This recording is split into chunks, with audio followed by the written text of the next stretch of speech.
Hi, everyone. My name is Andy McCracken. As Don shared, I am Policy and Strategy Manager with the North Carolina Pandemic Recovery Office.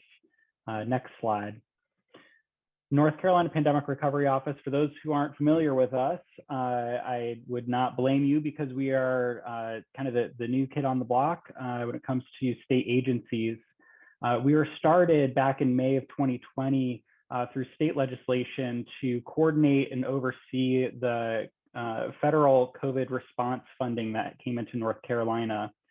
In addition to just managing the funds that are directly administered by primarily the governor's office, it's our responsibility to really understand what funding is coming into the state, how do we report and account on the funds that are administered through the governor's office, and provide technical guidance or technical assistance and guidance to the hundreds and thousands of entities across the state that are using those funds.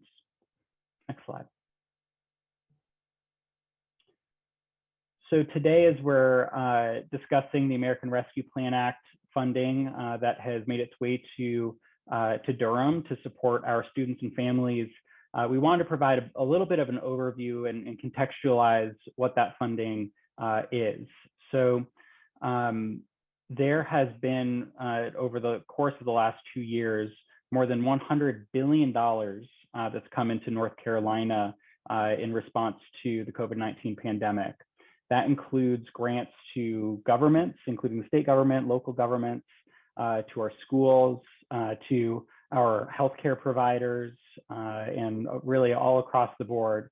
That also includes the funding that went directly to individuals and businesses. So the economic impact payments that went out to households that were eligible, as well as the business loans, the Paycheck Protection Program and such. That is all comprised of a handful of key federal aid packages that started with the Families First Coronavirus Response Act, which predated the CARES Act, which many folks were more familiar with because that was the first legislation that provided some aid to the country. There is also, in December of 2020, the Coronavirus Relief and Response Supplemental Appropriations Act. And then, of course, the discussion here today is about the American Rescue Plan Act, which was enacted just under 50 weeks ago. We're coming up on 1 year. Of all of that, there has been just over $10 billion that has come in to North Carolina specifically for education. And education, for these purposes, broadly defined as early learning and childcare. K-12, including public K-12 funding and private K-12 funding, and then our post-secondary and workforce services. Next slide. As we discuss the American Rescue Plan Act specifically, like I said, it was enacted about a year ago. It was nearly a $2 trillion package. But it's important to note, as we talk about ARPA funding, American Rescue Plan Act funding, or ARPA, that we really are talking about more than 100 separate programs that were funded by the American Rescue Plan Act.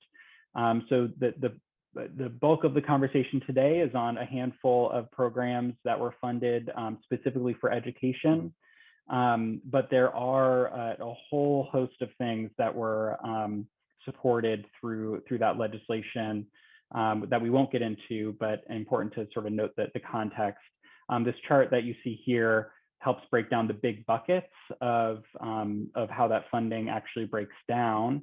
And the numbers you'll note here are in billions with a B, which is a scale that we've gotten, for better or worse, familiar with in the last couple of years. Next slide.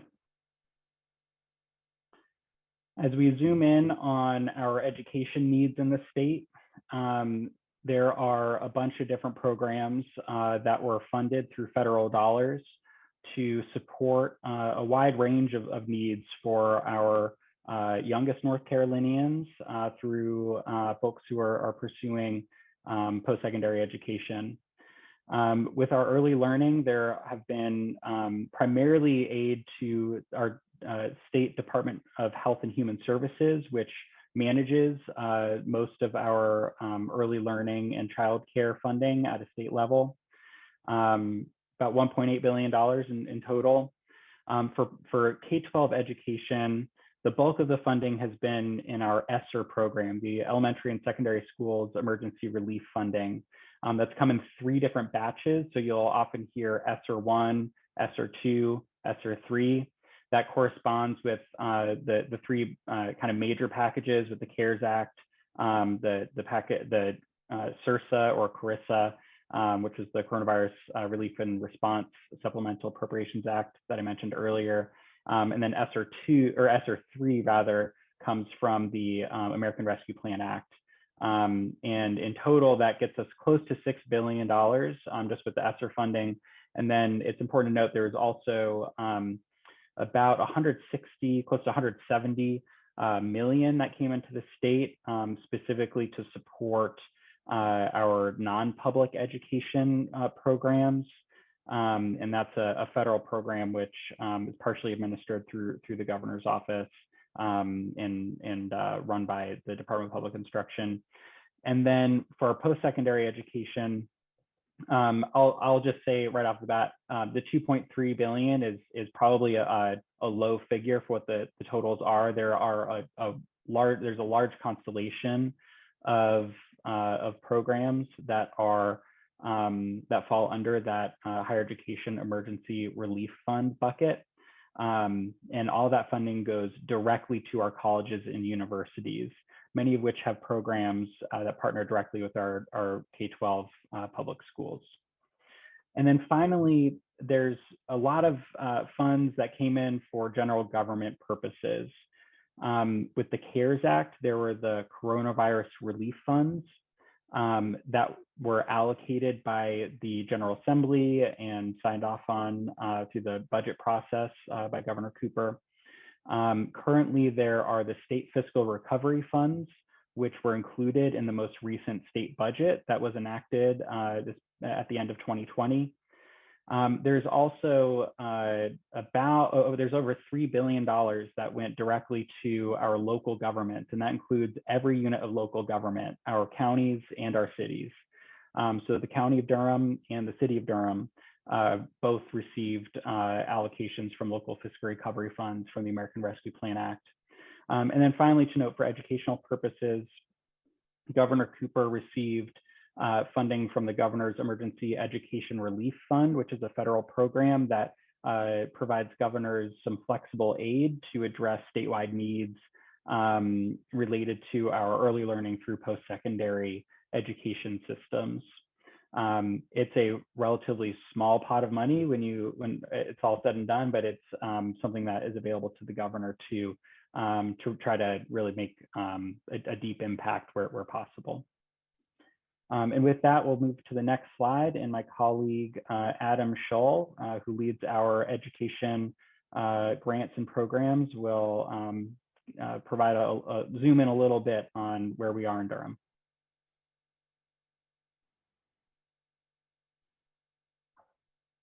Hey everyone, thank you Andy, and so nice to see everyone again. My title with NC Pro is Grant Management due to kind of the nature of NC Pro's work as we go into ARPA funding, but I've been with the organization since May of 21, working with a few different funding sources. So happy to kind of zoom in, like Andy said, on some of the federal aid in the context of Durham.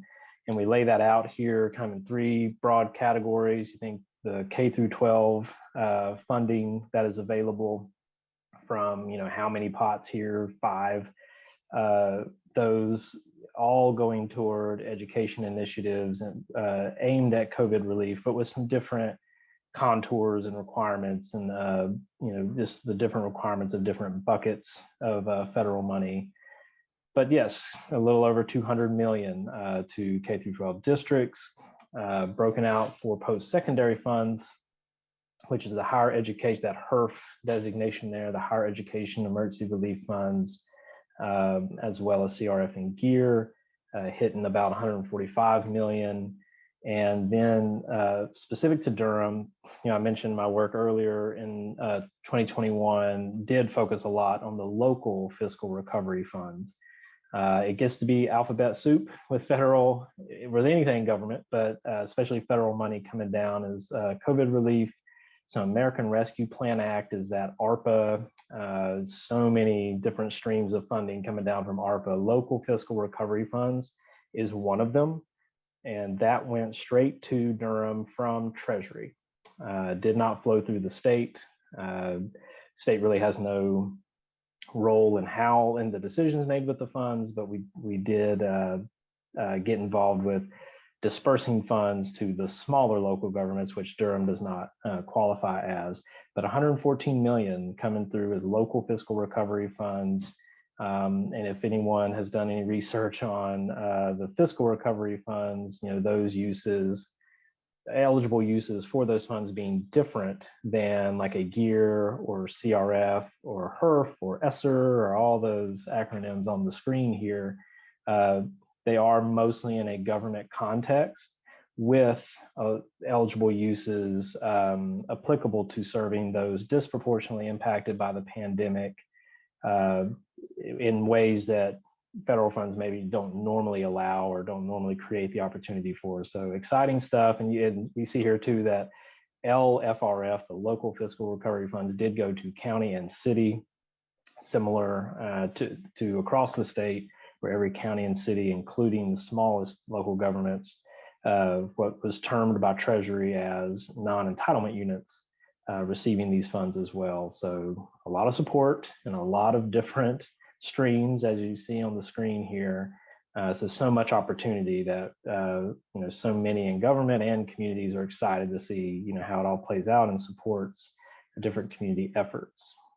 If we go to the next slide, please, we see a tool that's available that we're also excited about with NC Pro. This was created to be an interactive online tool. It's a map made in Power BI for those familiar with that layout, that technology. You can hover over a county and see among, again, those many numerous streams of funding coming through to North Carolina local governments and all around.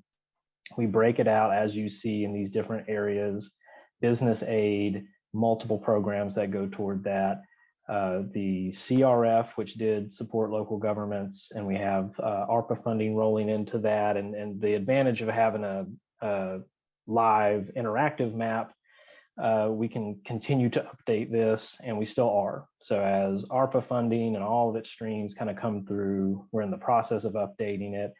This is not exhaustive. We couldn't track just every single penny or claim to, but we feel like we hit a lot of the important topics, whether it be business aid, local government, education total, like we're discussing tonight. You can just see that by county. Was hoping that would be helpful for folks and really see where, try to corral some of these streams into a coherent picture of how much funding and which buckets are coming down to local governments and counties and cities. So feel free to check that out. It's at ncpro.nc.gov. We'll continue to update it as all the funding rolls out. So please use that as a resource. And if we go to the next slide, we have some, wanted to pull out and highlight some relief sources specific to students and kind of talk about a couple of programs in transition. So some of these go back to coronavirus relief funds, which maybe to help orient everything, those funds come out pretty immediately after the pandemic hit. Originally had to be spent by the end of 2020, big rush there where everybody was trying to spend it by very quick turnaround. That was extended to the end of December in 2021. So we kind of entered that closeout phase of CRF. And you see here that there's still assistance for food insecure students, those eligible to access SNAP benefits. There's some additional expanded eligibility for, or some summer flexibility to help in that area. The NC Hope program, actually, where we're talking about housing and utilities aid, that actually expired in December. If there were applications pending, they're still considered, but we've kept that up here because Treasury may authorize more funding to the Emergency Rental Assistance Program. And if so, we would be able to reopen the NC HOPE program, which does allow students who are eligible to apply for rental and utilities assistance. Similarly, as we transition from coronavirus relief funds to ARPA, the Affordable Connectivity Program, there's a transition period with that, about 60 days that we are currently in to a new program. And I always check to make sure I say it right, but the Emergency Broadband Benefit Program. Very similar benefits, very similar amounts, including that $100 for the purchase of a device. It does offer $50 per month toward broadband service for eligible households. So again, that's another program that's kind of in transition. And then as has been talked about in the news with the student loan repayment and pausing that, that was pushed back to May 1st, 2022. So that we're still, that's the latest on that program and that benefit. If we go to the next slide, that pretty much wraps it up from NC Pro. We wanted to give you our contact information. Please do reach out. We try to be responsive to questions because we know at some point it's alphabet soup and very difficult to keep up with all the different streams. So happy to follow up after this tonight, and thank you all for listening.